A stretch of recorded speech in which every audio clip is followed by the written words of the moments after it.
Introducing the all-new Italiano range of pizza. Pizza Ultimo. Pizza Hut. Still in local news, demonstrations citing various issues and grievances are becoming a common sight in many parts of the island. Another such demonstration was held in Nahettikulama, Galgamua today. The people of Nahettikulama and surrounding areas organized this demonstration to protest the dilapidated state of the road from Galgamua to Katuava.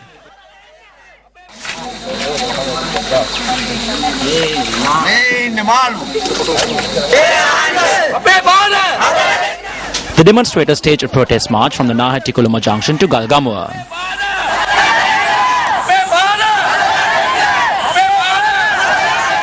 There used to be a bus which operated on this route and it has been suspended for several years now.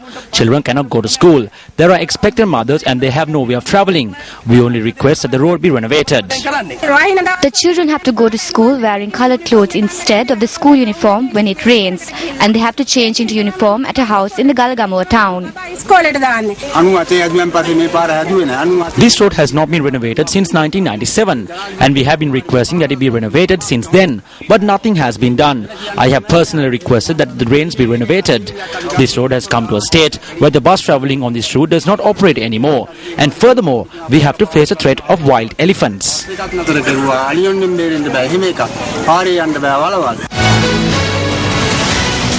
The final rites for late parliamentarian Dr. Jayala Jayawardena were observed today at the Roman Catholic Cemetery in Valigampitiya, Jayala. MP Dr. Jayawardena passed away while receiving treatment at a private hospital in Singapore on the 30th of May. Large crowds gathered to pay their final respects to late MP Dr. Jayala Jayawardena at his residence on St. Anne's Place in Valigampitiya.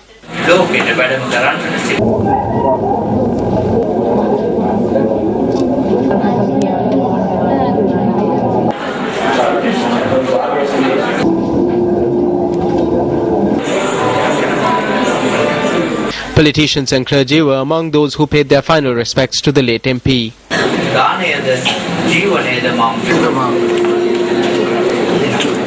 Following religious observances at the late parliamentarian's residence, the funeral service commenced this afternoon.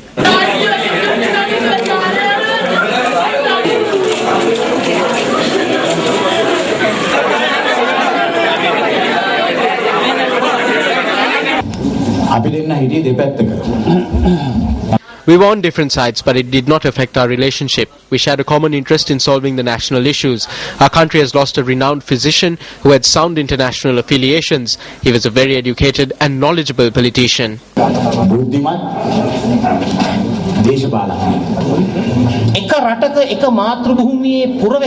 He is an individual who dedicated himself for the betterment of the country. He worked tirelessly to eradicate separatism, which plagued this country like a cancer. He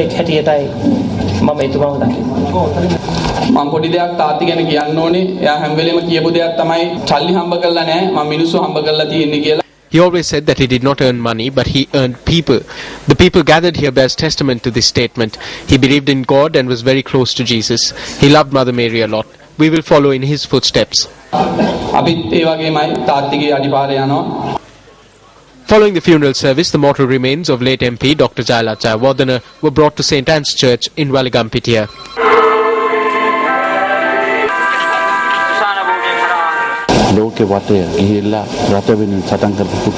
He went around the world and fought for his country. He always made Sri Lanka his first priority. He did not differentiate between Sinhalese, Tamils, Muslims, Burghers, Malays, Buddhists, Catholics, Muslims and Hindus. He went to every nook and cranny of the country and served the party. He was an inspiration to me during the past 20 years. His demise has left a huge void. Subsequently, Dr. Jayala Jayawardena was taken to his final resting place at the Valigampitiya Roman Catholic Cemetery.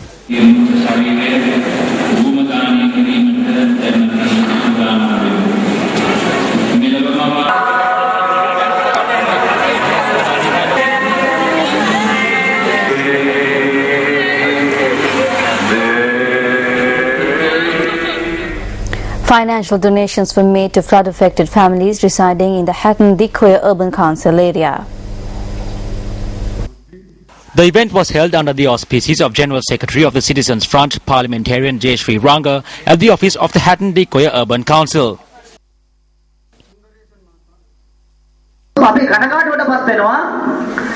At a time when houses in certain areas come underwater by just 1 feet, the authorities are quick to declare them as disaster zones.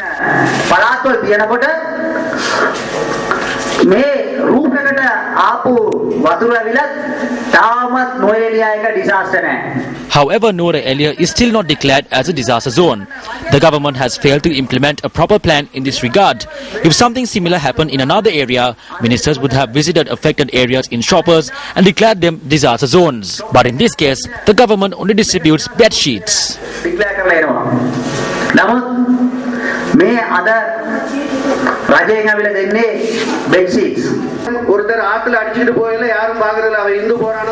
If an individual is being drowned and needs help, we wouldn't see whether he is Hindu, Muslim or Buddhist. Our primary objective would be to rescue him. Accordingly, when distributing funds today, we did not look into your race or religion. We provided these funds to the affected.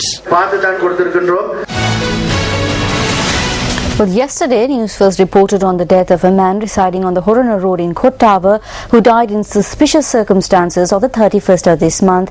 Police headquarters issuing a communique this evening noted that the cause of death was a heart attack and not assault. However, yesterday a friend of the man who died had this to say about an incident preceding his death.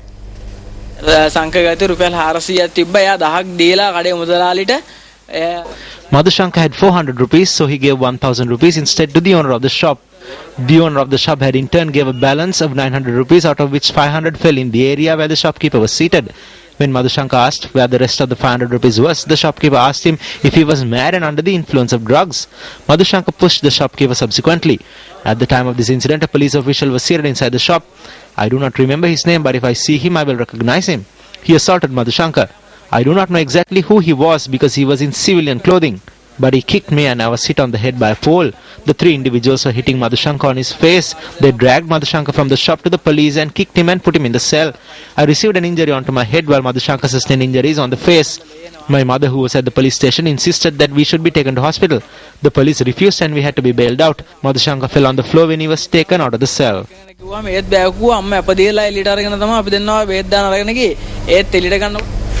You're watching News First, and up next is Action TV.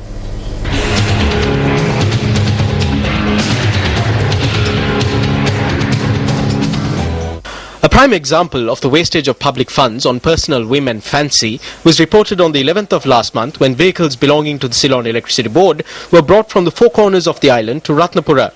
Not a fortnight since this incident, the holding of a night cricket carnival amid political blessings in Ratnapura provided another prime example of such wastage.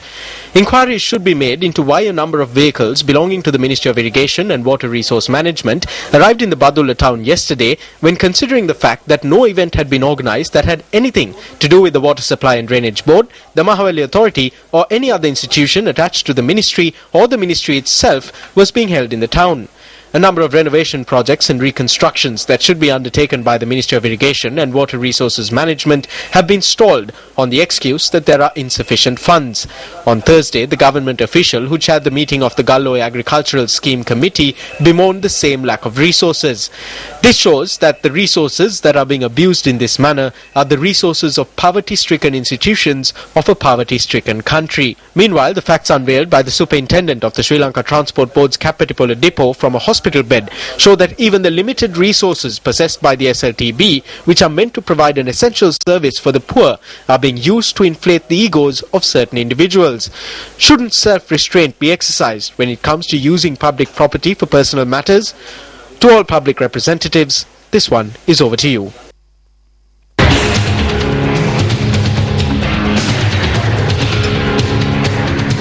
Minister of Disaster Management Mahinda Amaraveera says there is a need to inquire into politicians' campaign expenditure. The minister made this statement while presenting an ambulance to the Rana Rural Hospital yesterday.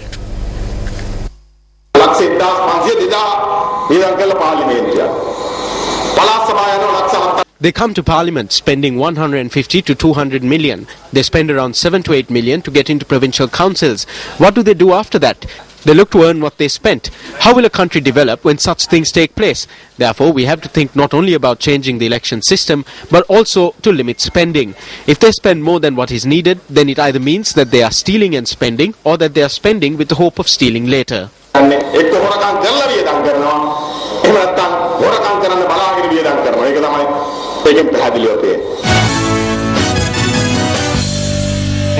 On to sports news now.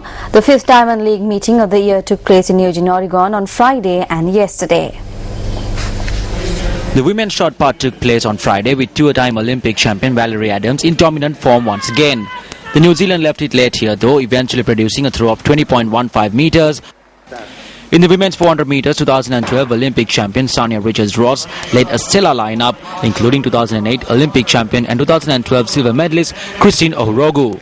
But it was 2011 world champion Amantle Monshaw of Botswana, a two-time Olympic finalist and this year's world leader at 49.88, who powered through to win the race in a time of 50.01 seconds. In the women's 100 meters, double Olympic champion Shelly-Ann Fraser-Pryce showed her quality once more.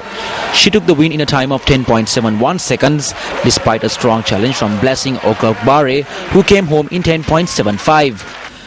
It was a USA clean-up sweep in the men's 100 meters. 2012 Olympic bronze medalist Justin Gatlin won the race in 9.88 seconds, with Michael Rogers coming home second and Ryan Bailey finishing third.